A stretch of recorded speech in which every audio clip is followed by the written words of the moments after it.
सब लोग भैया हिंदू के नाम पे इकट्ठा हो जाओ, तो करना क्या है? नहीं नहीं, तुम्हारे बच्चों को पढ़ाना नहीं है, स्कूल नहीं खोलना है, अस्पताल नहीं खोलना है, सड़कें नहीं बढ़ानी है, तुम्हें कोई छात्रवृत्ति नहीं देना है, तुम्हारा लोन नहीं माफ करना है, तुम्हारी जिंदगी में कोई बदलाव नहीं करना, बस क्या फरसा लेकर निकल पड़ो बस लड़ाई लड़ने के लिए हिंदू मुसलमान के नाम पे। मैंने कभी नहीं देखा किसी विश्व हिंदू परिषद वाले को वो कहे इस बात को कि जिस हिंदू का खून न खौला खून नहीं वो पानी है, सरकारी स्कूल खोलो। मैंने कभी नहीं देखा।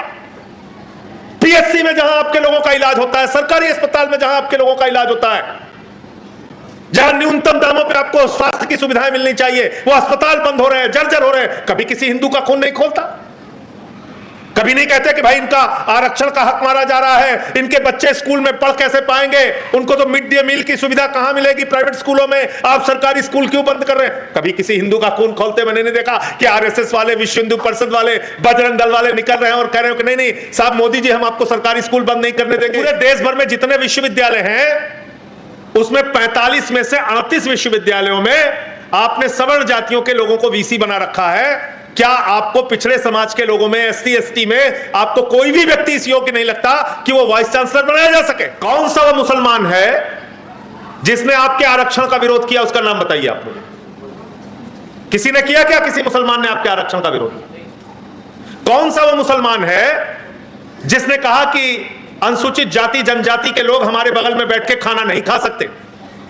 कौन सा वो मुसलमान है जिसने कहा कि गले में हाड़ी बांध के आपको घूमना पड़ेगा?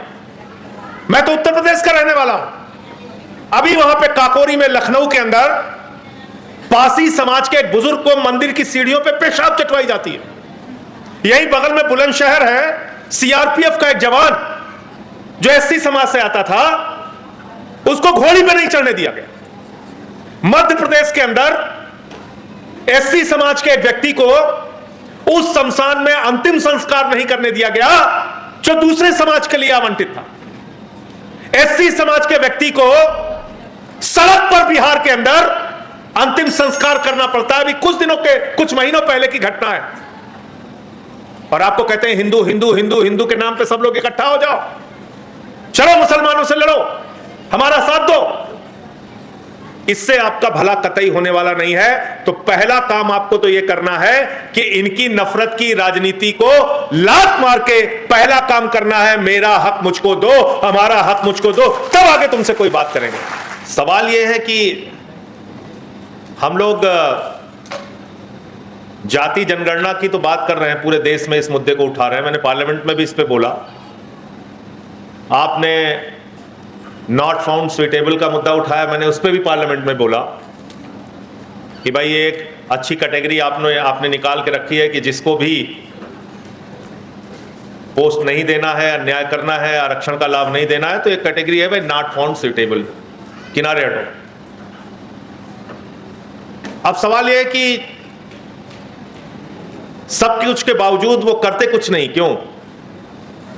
इसके पीछे की वजह यह है कि वो चुनाव जीत रहे हैं। राजनीति के आदमी को डर तभी लगता है जब वो चुनाव हारते हैं। तो वो जानते हैं कि पिछड़े समाज के लोग हों, एससी एसटी समाज के लोग हों, वो इकट्ठे तो है नहीं। उनको हिंदू मुसलमान के नाम पे अपने साथ मिला लो, चुनाव जीत जाओ, फिर जैसे मन है देश को चलाओ, जितना हो सकता है इनका हक मारो, कोई बोलने वाला नहीं। और आप भी बुरा मत मानिएगा, फंसे हुए हैं उसके चक्कर में। बस आ जाते हैं चुनाव के टाइम में, जिस हिंदू का खून न खौला खून नहीं वो पानी है। प्रोफेसर साहब बैठे हैं सूरज जी, पूछे, मैंने अभी एक मीटिंग में पूछा था पिछली बार, कौन सा वो मुसलमान है जिसने आपके आरक्षण का विरोध किया? उसका नाम बताइए आप मुझे। किसी ने किया क्या? किसी मुसलमान ने आपके आरक्षण का विरोध? कौन सा वो मुसलमान है जिसने कहा कि अनुसूचित जाति जनजाति के लोग हमारे बगल में बैठ के खाना नहीं खा सकते? कौन सा वो मुसलमान है जिसने कहा कि गले में हाड़ी बांध के आपको घूमना पड़ेगा? मैं तो उत्तर प्रदेश का रहने वाला हूं। अभी वहां पे काकोरी में, लखनऊ के अंदर पासी समाज के एक बुजुर्ग को मंदिर की सीढ़ियों पे पेशाब चटवाई जाती है।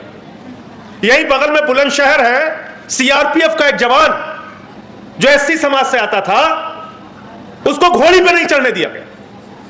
मध्य प्रदेश के अंदर एससी समाज के एक व्यक्ति को उस शमशान में अंतिम संस्कार नहीं करने दिया गया जो दूसरे समाज के लिए आवंटित था। एससी समाज के व्यक्ति को बिहार के अंदर अंतिम संस्कार करना पड़ता है। अभी कुछ महीनों पहले की घटना है, और आपको कहते हैं हिंदू हिंदू हिंदू हिंदू के नाम पे सब लोग इकट्ठा हो जाओ, चलो मुसलमानों से लड़ो, हमारा साथ दो। इससे आपका भला कतई होने वाला नहीं है। तो पहला काम आपको तो यह करना है कि इनकी नफरत की राजनीति को लात मार के पहला काम करना है, मेरा हक मुझको दो, हमारा हक मुझको दो, तब आगे तुमसे कोई बात करेंगे।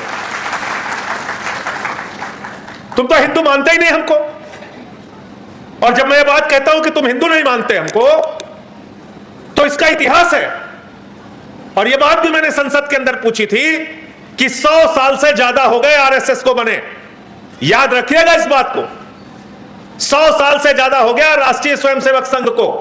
एक भी दलित, एक भी पिछड़ा, एक भी एससी एसटी समाज का व्यक्ति आज तक आरएसएस का प्रमुख नहीं बना। 100 वर्षों में, 100 वर्षों में। और भारतीय जनता पार्टी इतनी पुरानी पार्टी हो गई, इसके पहले जनसंघ था, इन्होंने एससी समाज के एक व्यक्ति को अपना राष्ट्रीय अध्यक्ष बनाया, कोई इनका एससी समाज का व्यक्ति राष्ट्रीय अध्यक्ष नहीं बना। लेकिन आप ऐसी पार्टियों के पीछे गुणगान करने में लगे हुए हैं, जो हर दिन संविधान की धज्जियां उड़ाने का काम करते हैं, जो हर दिन आपके हक को मारने का काम करते हैं। अभी आपने देखा होगा पूरे देश के अंदर एससी एसटी ओबीसी और सवर्णों के बीच में झगड़ा कराया, पूरे देश में प्रायोजित झगड़ा था ये मान के चलिए जानबूझकर इन्होंने कराया ये। और हम तो बाबा साहब डॉक्टर भीमराव अंबेडकर, डॉक्टर राम मनोहर लोहिया जी को मानने वाले लोग हैं। समाजवादी लोग तो नारा लगाते थे आंदोलनों में, हम लोगों ने रघु ठाकुर जी के साथ नारा लगाया, सोशलिस्टों ने बांधी गांठ पिछड़े पांवे 100 में 60, ये नारा होता था। और क्या तर्क था इसके पीछे डॉक्टर लोहिया का, कि एक व्यक्ति जो 0 पॉइंट पे खड़ा है और दूसरा व्यक्ति जो 20 किलोमीटर आगे खड़ा है, उन दोनों के बीच में आपस में प्रतियोगिता नहीं हो सकती। अगर आपको प्रतियोगिता करानी है तो जो व्यक्ति 0 पॉइंट पे खड़ा है उसको 20 किलोमीटर आगे पहुंचा दो, फिर आप दौड़ कराओ, हम दौड़ करने के लिए तैयार हैं। लेकिन वो काम आप नहीं करते। छुआछूत, भेदभाव, हक मारने का काम। मुझसे बहुत जजेस नाराज हो गए, लेकिन मैं चिंता नहीं करता इस बात की। आप नाराज होते हो, कोई बात नहीं। मैंने एक बार संसद में सवाल पूछ लिया कि जरा आप बताइए कितने जजेस हैं हिंदुस्तान के अंदर जो एससी एसटी ओबीसी से आते हैं। गला सूख गया सरकार का, हकलाने लगे, आवाज ही नहीं निकल रही थी। मैंने कहा भैया बताओ ना कितने आते हैं हाई कोर्ट और सुप्रीम कोर्ट में जजेस एसटी एसटी ओबीसी के। फिर मैंने एक बार पूछा कि पूरे देश भर में जितने विश्वविद्यालय हैं उसमें 45 में से 38 विश्वविद्यालयों में आपने सवर्ण जातियों के लोगों को वीसी बना रखा है।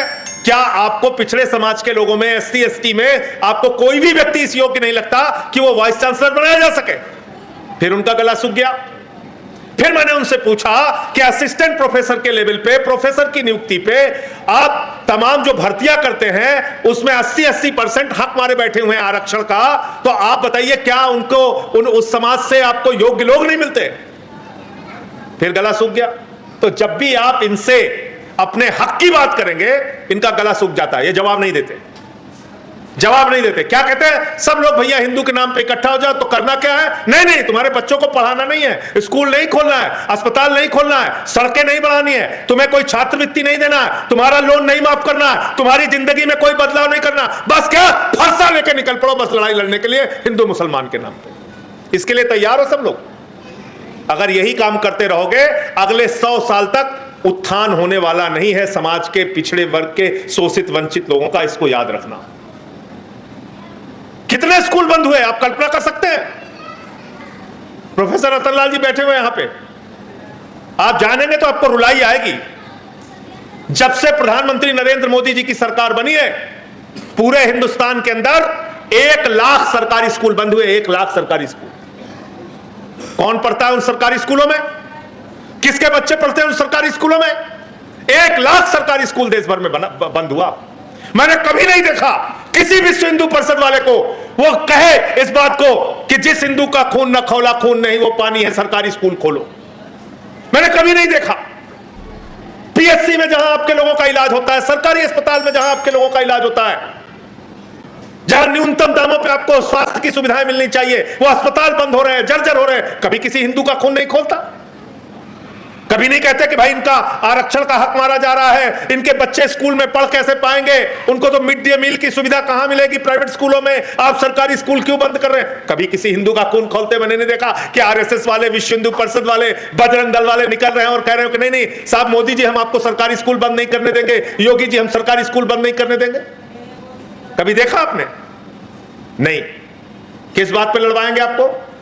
अरे भैया ये होटल किसके नाम से है, ये बाबा रेडीमेड की दुकान किसके नाम पे है, ये कैसे आपने इसमें हिंदू नाम लिख लिया, इसके ऊपर लड़ाई लड़ेंगे, इसके ऊपर झगड़े कराएंगे। एक आदमी दीपक कुमार, उसका गुनाह क्या, उसने एक मुसलमान बुजुर्ग की जान बचाई, ये बेचारा उसका, ये उस बेचारे का गुनाह हो गया मोहम्मद दीपक कुमार का, उसने जान बचाई एक बुजुर्ग की। क्या एक बुजुर्ग की जान बचाना अपराध है?